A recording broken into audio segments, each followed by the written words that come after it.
لوگ تو ہماری خوشی میں شریک نہیں ہوتے، غم میں کون شریک ہوگا؟ مومن کی خوشی کا چراغ بجھ جائے تو کافر کے گھر پر گھی کے چراغ جلتے ہیں۔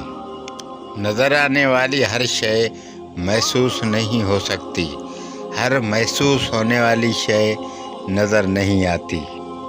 جس انسان کے دل میں روشنی نہ ہو وہ چراغوں کے میلے سے کیا حاصل کرے گا؟ گزرا ہوا زمانہ انسان کے چہرے پر بہت کچھ لکھ جاتا ہے۔ مسافر کے چہرے پر گرد سفر اس کے سفر کا حال بتا دیتی ہے۔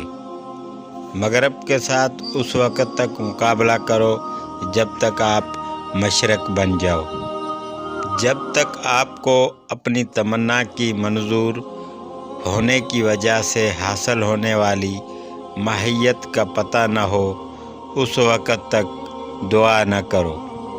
جس عورت کا رنگ گورا ہو اس کو حاصل کرنا ہے، اس کی کمزوری دولت ہے، اس کی جھولی میں دولت بھر دو، وہ آپ کی ہو جائے گی۔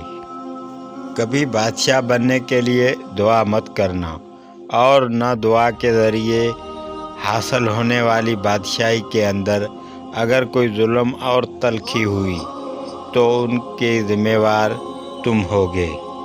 ایک آدمی دلیری سے سچ بات کہنے لگ جائے تو باقیوں کا چھپا ہوا سچ ظاہر ہو جائے گا۔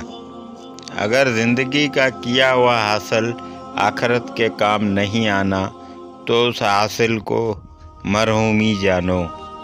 تو دوستو، اگر میری ویڈیو اچھی لگی ہو تو میرے چینل نالج ہسٹری کو سبسکرائب کریں اور بیل آئیکن کا بٹن پریس کریں تاکہ ہر نئی آنے والی ویڈیو آپ تک بآسانی پہنچ سکے۔